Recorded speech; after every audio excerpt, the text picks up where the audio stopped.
Në periudhën e stinës së dimrit si zakonisht paraqiten ortekët, stuhi dhe sasi të mëdha bore. Këto fatkeqësi natyrore e vështirësojnë funksionimin e trafikut dhe shpesh shkaktojnë edhe dëme fizike në furnizimet mbitoksore dhe rrjetin e transmetimit të energjisë elektrike.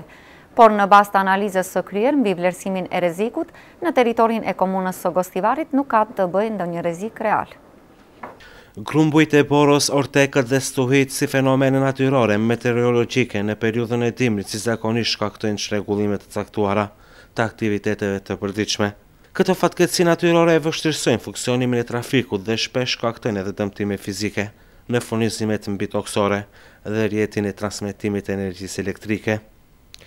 Në bazë të analizës së kryer mbi vlerësimin e rrezikut në territorin e komunës së Gostivarit, ortekët janë dukuri e shpeshtë në aksin rrugor Mavrov-Tibër, ndërsa në territorin e komunës së Gostivarit nuk janë vërejtur shtresat të ortekëve.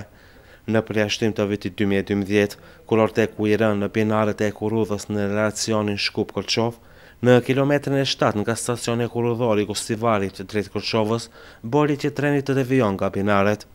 Njohësit e mirë të rrethanave thonë se shtresa e dëborës në territorin e komunës së Gostivarit paraqitet në mesin e muajit nëntor, në pjesët më të larta të terrenit, respektivisht në malin Shar, malin e That, Korabi, Deshti, Bistra dhe Strogova.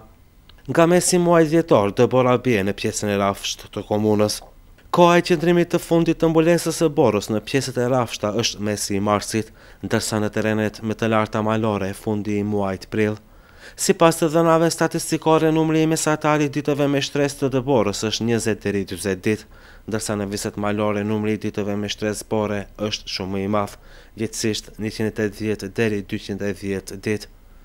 Lartësia mesatare maksimale e shtresës së borës në viset e rafshta sillet prej 30 cm, ndërsa në terrenet më të larta sillet madje në 150 deri 200 cm. Sipas një vlerësimi të kryer veçmas sipas degëve, rreziku nga ortekët e dëborës dhe stuhit prek trafikun e udhëtarëve. Sipas studimit për krijimin e shtresave të dëborës, nuk është vendimtare vetëm villimi i rreshjeve, por të rëndësishme janë edhe prania e erës, kushtet e reliefit të terrenit, si dhe forma e profilit tërthor të rrugës. Bazuar në të dhënat nga vitet e fundit si vende karakteristike ku paraqiten shtresat e dëborës të cilat vërshojnë trafikun janë rrugët lokale, për në fshatrat Badalisht, Llakavic, Sërnov, Tërnov, Zheleznarek dhe Strajan, rruga lokale për në fshatin Korit, rrugët lokale për në fshatin Reçan, Raven dhe Vërtok, Zdunj, Lishniz dhe Jollovc. Edhe pse janë të njohura vendet ku shfaqen shtresat të shpeshta të dëborës gjatë dimrit, deri më tani nuk është ndërmarrë ndonjë masë rëndësishme për mbrojtjen e rrugëve nga këto dukuri nga ana e qeverisë në vendosjen e rrjeteve të sigurisë dhe masave të tjera, në mënyrë që rreshtet e dëborës të pastrohen në suazat të minimbajtjes së rregullimor të rrugëve. Po ashtu centrale atomike telefonisë me të cilën janë të pajisura qytetit dhe një numër i madh i fshatrave janë të lidhura me anë të kableve nëntoksore. Rreshtet e dëborës nuk kanë ndikim negativ dhe nuk mund të shkaktojnë pasoja. Ndaj ndikimeve të dëmshme të grumbujve të dëborës janë ekspozuar linjat mbitoksore të komunikacionit telefonik, stacioneve të radioreleve që janë të përfshira në fshatrat më të vogla.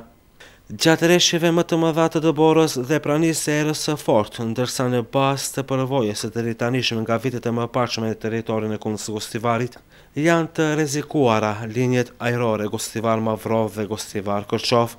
Duke u nisur nga gjendja në terren, studimi rekomandon që me qëllim të zvoglimit dhe eliminimit të rreziqeve nga grumbujt e dëborës dhe ortekët, duhet që masat për mbrojtje dhe shpëtim të ngriten dhe në atërsi të zbatohen në planet urbanistike, konkretisht në dokumentacionin urbanistik dhe detyrimisht të respektohen me rastin e projektimit dhe ndërtimit të gjitha akseve rrugore, trafikun postar dhe rrjetin e transmetimit elektrik.